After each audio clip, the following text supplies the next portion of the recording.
제가 일부 때도 말씀드렸는데요. 여러분 앞으로 성가대 찬양할 때 박수 안 쳤으면 좋겠습니다. 그러실 거죠? 네, 그게 맞는 것 같아요. 제가 목사님들한테 여러분한테 물어봤는데 박수 안 치는 게 더 성경적이다 그러더라고요. 저도 그렇게 생각을 했고요. 호세아 선지자는 매우 특이한 임무를 띠고 하나님께로부터 소명을 받습니다. 그 소명이라는 게 뭔가 하면 음녀, 좋은 말로 해서 음녀고 쉽게 말하면 창녀입니다. 창녀 고멜과 결혼하라는 하나님의 소명입니다. 그런데 여러분 아무리 생각을 해봐도 지극히 거룩한 예언자, 당시의 예언자는 아주 성결하기로 유명한 그런 사람들이었는데요. 그렇게 지극히 거룩한 예언자와 지극히 타락한 창녀와의 결혼 합당하지 않지요. 그 생활도요. 여러분 사람이 생활이 바탕이 돼야 모든 것이 될 수 있거든요. 그러니까 여러 가지로 안 되는데 그 결혼 생활이 평탄할 수도 없었을 것입니다. 근데 어찌 되었든 호세아는 하나님 명령에 순종해서 그의 삶을 온전히 하나님께 바쳤고요. 그런데 하지만 그 음녀인 고멜과의 결혼 생활은 불행한 삶일 수밖에 없습니다. 그 결과가 어떻게 나오는가 하면 자녀들을 낳아서 그 자녀들 이름을 지어 놓은 것을 보면 알 수가 있습니다.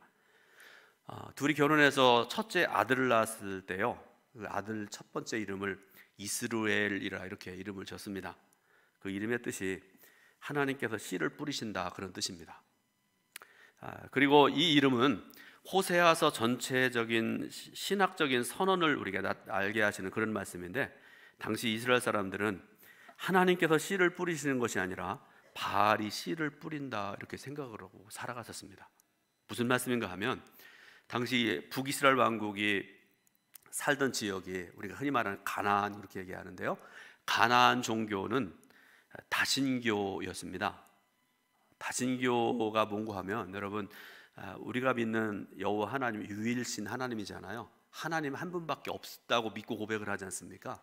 여러분 가끔 네팔 선교사님이 오셔가지고 네팔에 가면 그들이 믿는 신 숫자가 수억이라고 그렇게 말씀하잖아요. 3억이 넘는다고 말씀하지 않습니까?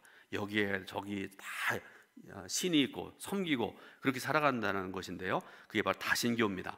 그 중에서 이 가나안 종교를 가진 사람들, 가나안 지역에 살고 있던 사람들이 바알을 아주 열심히 섬겼는데요, 바알은 비를 주관하는 신으로 여겨졌고요, 또 풍요의 신으로 숭배받는 그런 우상이었습니다. 그런데 호세아는요 뭐라고 백성들 앞에 얘기를 하는가 하면 이스루 바알, 그러니까 바알이 씨를 뿌린다라는 그런 말이 아니라 이스루엘, 하나님께서 씨를 뿌리신다라고 선포를 합니다. 처음부터 끝까지 그렇게 얘기를 합니다. 둘째 딸을 낳아서 이름을 지었는데요, 둘째 딸 이름이 로루하마라는 이름입니다. 이 로루하마라는 말은 긍휼이 없다라는 뜻입니다. 자, 루하마라는 말이 히브리어인데요, 이 루하마라는 히브리어는 자궁을 의미하는 레헴이라는 말에서 유래된 그런 말로 알려졌는데요, 모성애적인 사랑을 가리킬 때 루하마 이렇게 얘기를 한다고 그러죠. 여러분 인간이 가진 사랑 가운데 가장 강력하고 큰 사랑이 어머님의 사랑이죠. 누구도 부인할 수 없습니다. 생명 바쳐서 자녀를 사랑하지 않습니까? 이스라엘에 대한 하나님의 사랑을 가리키는 그런 말이기도 하고요, 그리고 언약적인 상황에서 사용된 단어이기도 하고 그렇습니다. 그러므로 로루하마라는 말, 긍휼이 없다라는 이 말은, 이 호세아의 선언은 신의 산의 언약을 파기하는 것이라는 그런 의미이기도 합니다. 자, 또 세 번째 자녀를 낳아서 아들 이름을 로암미라 이렇게 졌는데요, 이 말의 뜻이 또 의미심장하죠. 내 백성이 아니다 그런 뜻입니다. 그러므로 여기서 내 백성이라는 이 표현 역시 출애굽기에 보게 되면 언약의 상황에서 나온 그런 말인데요, 하나님께서 하신 말씀입니다. 그래서 이 로암미라는 이름은 이제 너와 나 사이에 맺었던 언약을 파기한다라는 그런 의미가 담겨 있는 그런 이름입니다. 그러니까 이스라엘이 더 이상 언약의 대상이 아니라는 것을 말씀하시는 거죠. 자, 호세아서 1장을 보게 되면요, 호세아와 고멜의 결혼을 가리켜서 하나님과 이스라엘 백성의 언약으로 설명하고 있는 것을 볼 수 있습니다. 결혼식을 하게 되면요, 혼인의 당사자인 신랑과 신부는 혼인 서약이라는 걸 하죠. 그런데 예수 믿는 사람하고 예수 안 믿는 사람하고 혼인 서약이 다릅니다.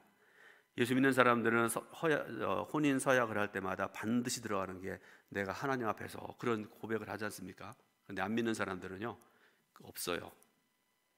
뭐 사람들 앞에서, 뭐 부모 앞에서 막 그러는 것 같아요.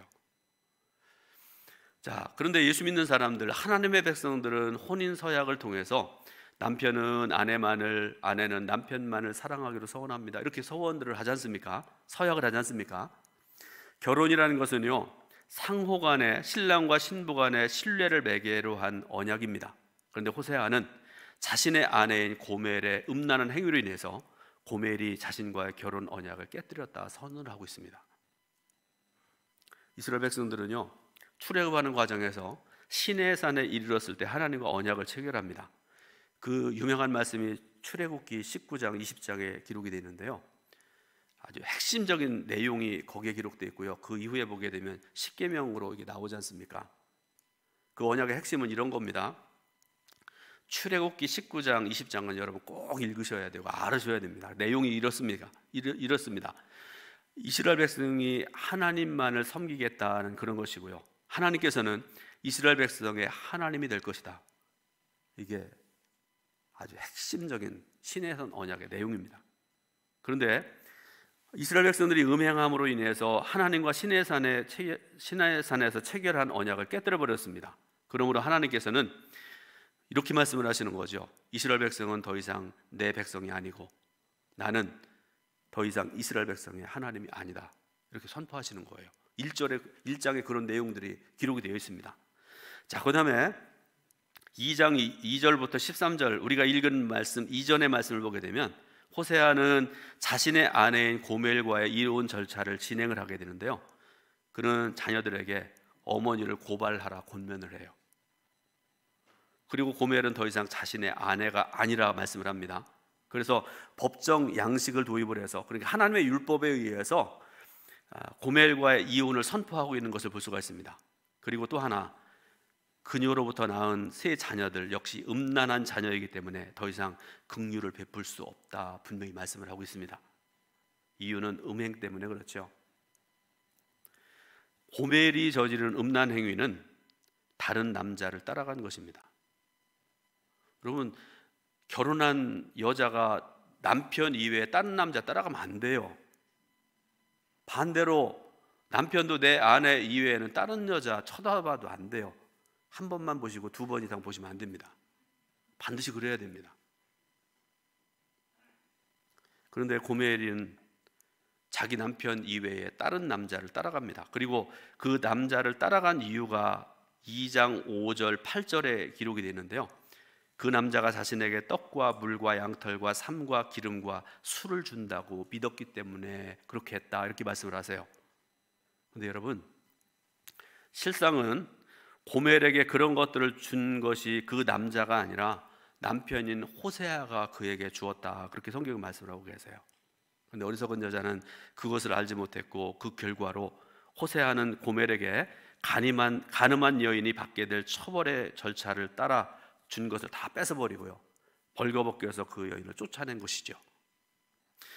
이 이야기에서 호세아는 하나님을 의미하고 고멜은 이스라엘 백성들을 의미한다는 걸 여러분 너무나 잘 아시잖아요.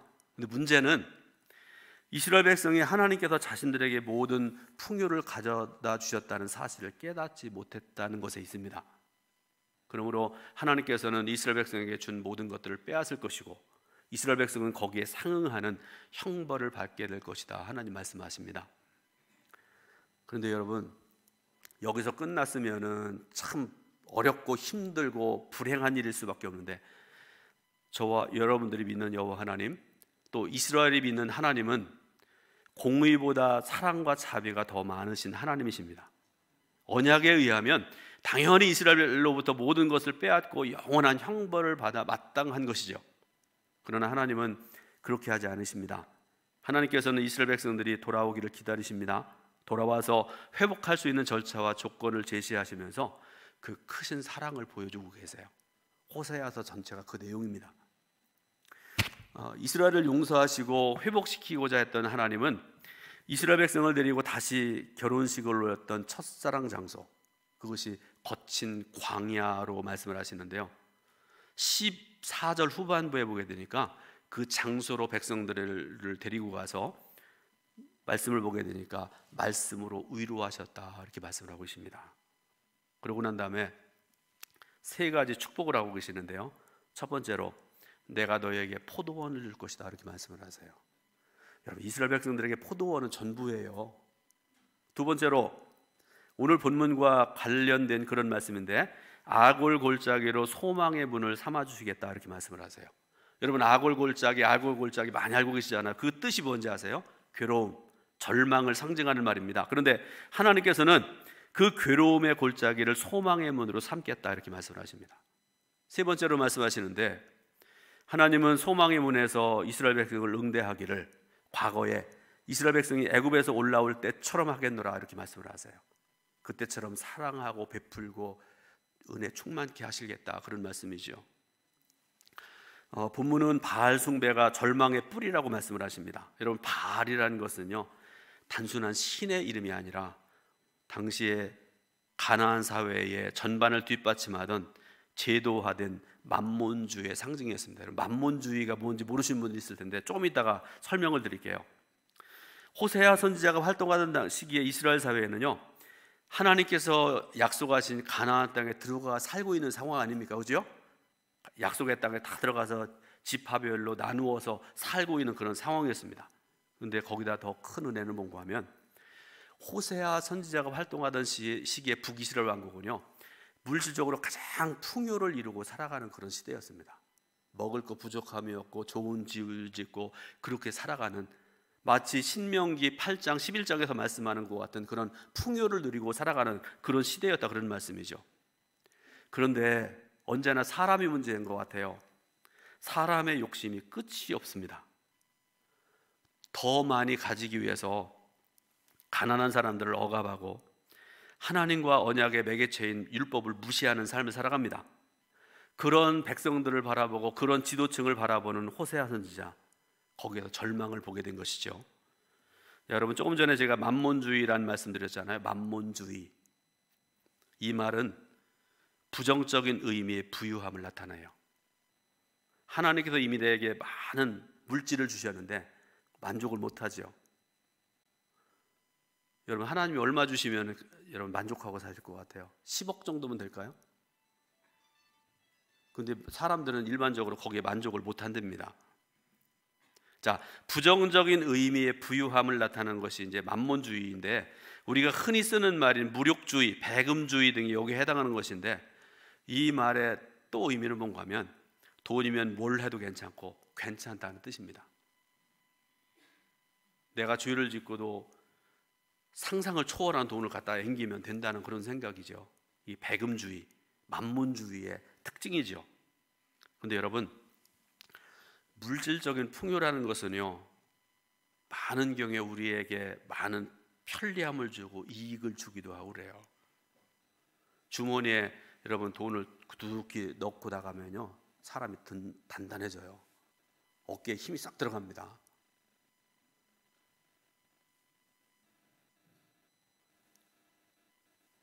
주무시는 분들은 주머니에다가 돈을 안 넣어보셨나요?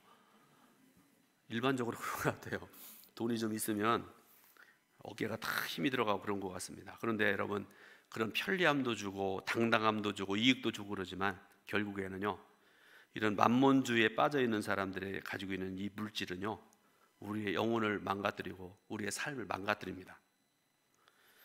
오늘 우리는 자본주의 속에 살고 있습니다. 그래서 자본주의의 원리에 따라 살아가는 우리들은 많이 가지는 것을 삶의 제 목표로 삼고 살아가는 그런 경우들이 있어요. 예수 믿는 사람 중에도 그런 사람들이 보여요. 가끔 좋은 아파트, 좋은 집, 10억짜리도 안 되고 20억짜리로 가야 되고, 동두천 안 되니까 의정부로 가야 되고, 서울로 가야 되고, 서울에도 강남으로 가야 되고, 공부도 그런 것 같고요. 많은 경우에 그런 것 같습니다. 그런데 분명한 사실은 거기에는 진정한 생명이 없고 사랑이 없다는 것이죠. 더 가지기 위해서 수단과 방법을 가리지 않게 되고요, 그것으로 만족을 얻으려고 하지만 여러분, 그것 때문에 결국 절망하고 그것 때문에 실패하는 인생들이 얼마나 많은지 모릅니다.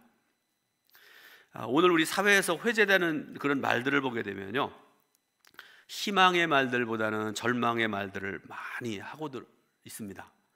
제가 몇 가지 예를 들어 보겠습니다. 3포 세대 들어보셨습니까? 3포 세대. 연애를 포기하고 결혼을 포기하고 출산을 포기한답니다. 5포 세대 들어보셨어요? 5포 세대. 앞에 세 가지에다가 인간관계 포기하고 내 집 마련을 포기한 그런 삶을 살아간답니다. 세 번째로 흙수저 얘기 들어보셨죠? 부모님이 가난해서 집안이 형편이 안 좋아서 부모님의 경제적인 도움을 받지 못하는 사람을 가리켜서 우리가 흙수저 이렇게 얘기를 하죠. 하나만 더 말씀드리는데, 헬조선. 헬이라는 말은요, 영어로 지옥이라는 말이죠. 조선은 우리나라를 뜻하는 그런 말입니다. 그러니까 우리가 살아가는 나라가 지옥 같다, 그런 말 아닙니까? 특히 젊은 사람들이 그런 얘기들을 많이 하고 그러는데요, 이런 절망적인 소리들로 가득 차 있습니다. 근데 여러분, 실상을 보게 되면요, 우리나라가 전 세계 200개가 넘는 나라들이 있는데요, 그 나라들 가운데 어느새 우리나라가 10위 안에 드는 선진국이 됐습니다. 그래서 단군 이래로 가장 잘 사는 나라가 되었다고 그렇게 얘기를 하고요, 배고픔도 어느 정도 해결되어 있지 않습니까? 제가 오늘 아침에도 그 세계를 여행하는 프로그램 보니까 미국의 캘리포니아라는 그 주가 독립하면 우리나라보다 훨씬 더 강력한 나라, 경제적으로나 모든 면에서 그런 나라가 될 수 있다고 그래요. 엄청 땅도 넓습니다. 그런데 보다 보니까 캘리포니아에만, LA에만 그렇다고 그랬나요? 얻어먹고 살아간 사람이 40만 명이라고 그렇게 얘기하더라고요. 우리나라는 그런 거 여러분 잘 못 보잖아요. 자, 이렇게 우리가 풍요를 누리고 살아가는데 한쪽에서는 헬조선이라고 얘기하고, 그래서 실상을 들여다보면 더 많은 절망과 분노의 목소리로 가득하고, 자살에 이르는 사람들도 자살도요, OECD 국가 중에서 단연 1위라고 그러죠. 거기에다 코로나19 상황이 2년 넘게 지금 지속되고 있어서 많은 사람들이 힘들어하고 어려워하고 있습니다. 그러니까 여러분, 좋은 것과 나쁜 것이 이렇게 교차되어 살아가는 그런 상황인데, 이런 속에서 분노의 목소리들이 나오고 그러는데 왜 그럴까? 오늘 우리에게 주시는 하나님의 말씀, 호세아서 2장 14절부터 17절 말씀에 우리가 어떻게 하면 아골골짜기를 소망의 문으로 전환시킬 수 있는지에 대해서 말씀을 하시는데요, 그러면 여러분 결론적으로 세 가지 말씀드리는데 말씀을 들으시면서 은혜 받으시길 바랍니다. 첫 번째로, 물질적인 풍요와 하나님의 관계를 우리가 잘 생각을 해봐야 됩니다. 어떤 사람은 물질적인 풍요가 곧 하나님의 은혜라고 생각을 해요. 그건 아닙니다. 많은 경우에 아닙니다. 그럴 수도 있지만 많은 경우에 그런지 않은 경우들이 많아요. 자, 호세아 선지자를 한번 생각을 해봅니다. 그는 주전 8세기, 아까 말씀드렸죠, 북이스라엘 왕국 중에 가장 풍요로운 때 활동했던 선지자입니다. 그런 속에서 하나님의 부르심을 받은 호세아 선지자는 하나님의 주시는 그 말씀을 삶으로 살았던 사람이 이 호세아 선지자죠. 그 신실한 하나님의 사람, 가장 거룩한 예언자가 하나님의 명령에 따라서 창녀와 결혼해서 살게 되었습니다. 그래서 앞에서 말씀드렸던 것처럼 첫 아들을 낳았는데 그 이름을 이스루엘 이렇게 지어놨죠. 그 의미가 하나님께서 씨를 뿌리신다, 그런 뜻입니다. 그리고 이것이 오늘날 우리의 관점에서 당연한 것처럼 보이지만 당시 가난한 사람들의 입장에서 보게 되면 그게 아니에요. 그 사람들은요, 이스루 바알 그렇게 고백을 했습니다. 삶으로 그렇게 살았습니다. 무슨 말씀이에요? 하나님이 우리에게 씨를 뿌리시는 것이 아니라 바알이 씨를 뿌린다 생각하고 살았습니다. 오늘 우리 사회에서도요, 혹시 예수 믿는 사람 중에서도 이스루엘이 아니라 이스루 바알이라고 고백하는 자들이 있는 것 같습니다. 이들은 모든 것을 돈의 관점에서 바라보고 모든 것을 돈으로 판단합니다. 자기에게 돈이 되면 온갖 굳은 일도 마다하지 않지만 돈이 되지 않으면 안면 몰수하고 욕하고 막 패륜 저지르고 그러지요. 자본주의에서 사람들은요, 일반적으로 이스로 돈 이렇게 얘기를 하고 고백하고 살아갑니다. 돈이 씨를 뿌린다고 얘기합니다. 돈이 모든 물질적인 풍요를 가져다 준다, 그렇게 생각하고 그렇게 살아갑니다. 그런데 여러분, 하나님 말씀이 중요하죠. 호세아 선지자는 그런 속에서도 이스라엘, 곧 하나님께서 씨를 뿌리신다라고 선포합니다. 오늘 예배드리는 저와 여러분들도 호세아처럼 이스라엘을 고백할 수 있기를 주님의 이름으로 축원드립니다. 두 번째로는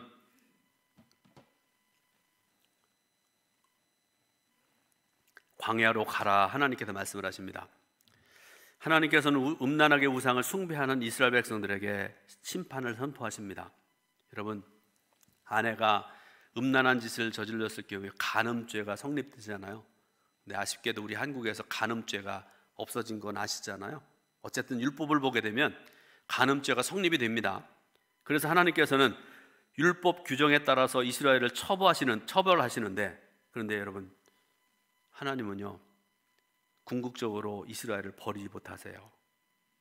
왜 그런가를 우리가 알아야 되는데, 하나님은 정의로운 하나님이기도 하시지만 그보다 더 큰 사랑으로 이스라엘을 사랑하시기 때문에 그렇습니다. 그래서 일시적으로는 이스라엘 책망도 하시고 처벌하시지만 궁극적으로는 이스라엘을 회복시킬 계획을 가지시고 이스라엘을 광야로 데리고 가세요. 여러분, 그 광야가 어떤 곳인가 하면요, 오늘 본문에 나오잖아요. 과거 출애굽할 때에 하나님과 이스라엘 백성들에게 뜨거운 사랑을 나눴던 곳입니다. 그래서 언약을 맺었고, 그래서 여러분 그때 당시에 생각을 해보세요. 부족했지만, 물질도 부족하고 모든 것이 부족했지만 목마를 때 하나님께서 물을 주셨고요, 배고플 때 만나와 메추라기를 내려주셔서 최소한으로 먹고 살아가면서도 행복했던 것이 바로 그곳입니다. 그 이유는 여러분 다른 게 아니에요. 서로 사랑했기 때문에 그렇죠. 오늘 우리 인간들도 그것을 알아야 되는데 안 그런 것 같아요. 끊임없이 물질을 모으면서도 끊임없이 절망의 나라로 떨어지고 추락하는 모습들을 보게 되는데요, 그런 백성들을 하나님께서는 영적인 광야로 데리고 가시는데 그 이유가 있으세요. 그곳에서 철저한 바알 제거 작업을 하나님께서 하세요. 하나님 이외에 다른 것을 섬기는 것들, 하나님 이외에 다른 것 사랑하는 것들, 이런 것들을 철저히 제거하십니다. 물질적인 풍요로 가득하지만 하나님 없는 가나안보다는 물질은 없지만은 하나님과 함께하는 광야에서의 삶이 더 행복한 것임을 알게 하려고 그렇게 하시는 거죠. 물질의 마음을 빼앗겨서 하나님을 잊어버린 인간을 회복시키는 방법은 그에게서 물질을 철저하게 제거하는 것입니다. 그리고 가난했던 첫사랑의 때로 돌아가게 하시는 것입니다. 이게 하나님이 하시는 일이죠. 그때는 하나님의 말씀 하나만으로 행복할 수 있었습니다. 하나님 한 분만으로 행복할 수 있었습니다. 하나님 이외의 모든 것을 하찮게 여길 수 있었는데, 오늘 예배드리는 저와 여러분들의 신앙이 이런 신앙으로 하나님 이외의 것들 되게 다 필요 없습니다. 그런 신앙으로 회복될 수 있기를 주님의 이름으로 축원드립니다. 마지막으로 우리의 소망이신 예수 그리스도를 바라봐야 됩니다. 인간은 이 땅에 살아가는 존재죠. 저도 그렇고 여러분도 그렇습니다. 그런데 또 하나 분명한 사실은 이 땅만 바라보고 살아가면 궁극적으로 절망할 수밖에 없습니다. 어떻게 해야 됩니까? 이 땅에 살아가지만 하나님 바라보고 예수님 바라보고 살아야 됩니다. 하나님을 바라본다는 것이 무엇일까? 세 가지를 여러분들에게 말씀드리는데 뭐 다 비슷한 내용인데 꼭 기억하시기 바랍니다. 첫 번째로, 내 삶의 제1 가치를 하나님께로 둔다. 두 번째로, 하나님 이외의 모든 가치를 상대화한다. 하나님만 절대적이시고 나머지 것들은 다 상대화된다, 그런 말씀이고, 세 번째로, 하나님 외에는 그 어떤 것도 하나님보다 더 사랑해서 안 되고 하나님 한 분만으로 만족할 수 있어야 된다. 우리가 믿는 예수님은 인간에 되어 오셔서 이 땅에서 사셨지만 우리에게 하나님 나라에 대한 소망을 끊임없이 알려주셨고, 그 소망을 품도록 인도하셨습니다. 자주 하시는 말씀 중에 땅의 것을 버리고 위의 것을 찾으라 늘 말씀을 하시죠. 그러므로 저와 여러분들도 삶을 통해서, 그리고 말씀을 통해 주신 주님의 말씀에 순종하는 것이 마땅하지요. 그리고 예수님 한 분만으로 만족할 수 있는 성도가 되어야 됩니다. 히브리서 12장 2절에 유명한 말씀 하시는데요, 믿음의 주요 온전하게 하시는 이인 예수를 바라보자, 이렇게 말씀을 하세요.